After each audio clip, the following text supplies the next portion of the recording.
ಇವತ್ತು Bharat Pak Asia cup final fight ಇದೆ. ನಾವಿಷ್ಟು ದಿನಗಳ ಕಾಲ ಬಿಗ್ ರೈವಲ್ರಿ ಯುದ್ಧ ಮಹಾಯುದ್ಧ ಅಂತೆಲ್ಲ ಕರಿತಾ ಇದ್ವಿ. ಆದರೆ ಈಗೆಲ್ಲ ಹಂಗೆ ಅನ್ನೋಕ್ಕಾಗಲ್ಲ. ಯಾಕೆ ಗೊತ್ತಾ, ಟೀಮ್ ಇಂಡಿಯಾದ ಲೆವೆಲ್ಲೇ ಬೇರೆ. ಟೀಮ್ ಇಂಡಿಯಾದ ಆಟಗಾರರು ಬಲಿಷ್ಠವಾಗಿದ್ದಾರೆ, ಆದರೆ ಪಾಕಿಸ್ತಾನ ಹಂಗಿಲ್ಲ. ಸೊ ಮೊದಲಿನ ರೀತಿಯಾಗಿ ಪಾಕಿಸ್ತಾನ ಇದ್ದಿದ್ರೆ ಬಿಗ್ ರೈವಲ್ರಿ ಅಂತ ಕರಿಬಹುದಾಗಿತ್ತು.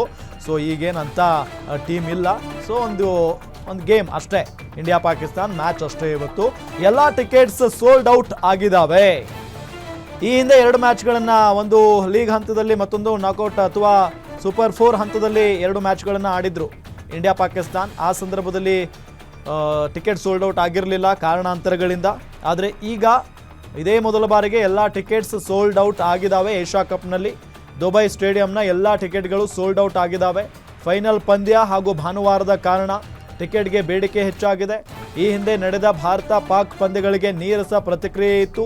ಟಿಕೆಟ್ ಖರೀದಿಸಲು ಹಿಂದೇಟು ಹಾಕಿದ್ರು ಕ್ರಿಕೆಟ್ ಪ್ರೇಮಿಗಳು. ಭಾರತದ 100 ಪರದೆಗಳಲ್ಲಿ PVR ಐನಾಕ್ಸ್ನಿಂದ ಪಂದ್ಯ ಲೈವ್ ಮಾಡ್ತಾರೆ. ಜಾಹೀರಾತು ಇಲ್ಲದೆ ಕ್ರೀಡಾಂಗಣದ ಅನುಭವ ನೀಡಲಿದೆ ಪರದೆಗಳು ಅನ್ನೋದು ಗೊತ್ತಾಗ್ತಾ ಇರುವಂಥ ಸಂಗತಿ. ಥಿಯೇಟರ್ಗಳಲ್ಲಿ ಮ್ಯಾಚ್ ನೋಡೋದಕ್ಕೆ ಫ್ಯಾನ್ಸ್ ಮುಗಿ ಬೀಳ್ತಾ ಇದ್ದಾರೆ.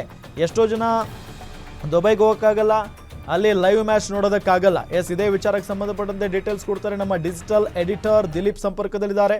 ದಿಲೀಪ್, ಇಂಡಿಯಾ ಪಾಕಿಸ್ತಾನ್ ಮ್ಯಾಚ್ ಈಗ 3ನೇ ಮ್ಯಾಚ್ ಇದು ಏಷ್ಯಾ ಕಪ್ನಲ್ಲಿ, ಫೈನಲ್ ಮ್ಯಾಚ್ ಕೂಡ. ಆದರೆ ಈ ಹಿಂದೆ ಆಡಿದಂಥ 2 ಪಂದ್ಯಗಳಿಗೂ ಅಷ್ಟೊಂದು ಏನು ನೀರಸ ಪ್ರತಿಕ್ರಿಯೆ ಇತ್ತು ಜನರಿಂದ. ಆದರೆ ಇವಾಗೆಲ್ಲ ಟಿಕೆಟ್ ಸೋಲ್ಡ್ ಔಟ್ ಆಗಿದ್ದಾವೆ ಅನ್ನೋದು ಗೊತ್ತಾಗ್ತಾ ಇದೆ. ಸಂಡೇ ಅನ್ನೋ ಕಾರಣಕ್ಕ, ಇಂಡಿಯಾ ಪಾಕಿಸ್ತಾನ್ ಅನ್ನೋ ಕಾರಣಕ್ಕ.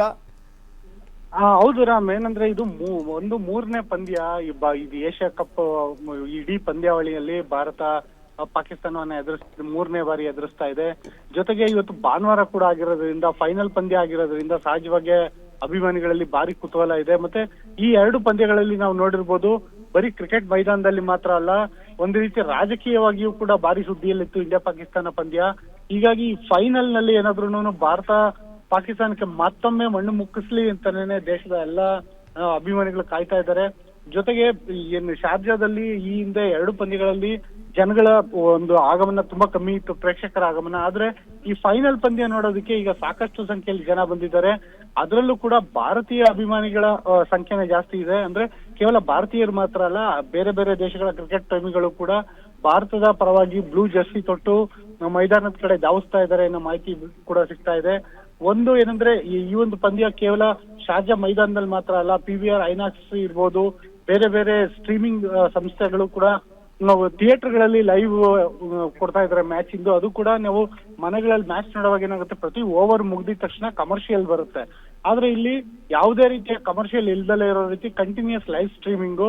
ಜೊತೆಗೆ ಏನೊಂದು ನಾವು ಫೀಲ್ಡ್ ಅಲ್ಲಿ ಕೂತ್ಕೊಂಡು ಮ್ಯಾಚ್ ನೋಡುವಂತ ಸಂದರ್ಭದಲ್ಲಿ ಬಾಲ್ ನೀಟಾಗಿ ಕಾಣೋದಿಲ್ಲ, ಅಲ್ಲಿ ರೀಪ್ಲೇಗೆ ಅವಕಾಶ ತುಂಬಾ ಕಡಿಮೆ ಇರುತ್ತೆ, ಸ್ಕ್ರೀನ್ ತುಂಬಾ ದೂರದಲ್ಲಿರುತ್ತೆ. ಆದ್ರೆ ಇಲ್ಲಿ ಒಂದ್ ರೀತಿ ಲೈವ್ ಥಿಯೇಟರ್ ಎಕ್ಸ್ಪೀರಿಯನ್ಸ್ ಕೊಡೋ ಒಂದು ಪ್ರಯತ್ನ ಕೂಡ PVR ಐನಾಕ್ಸ್ ಅಲ್ಲಿ ಮಾಡ್ತಾ ಇದ್ದಾರೆ.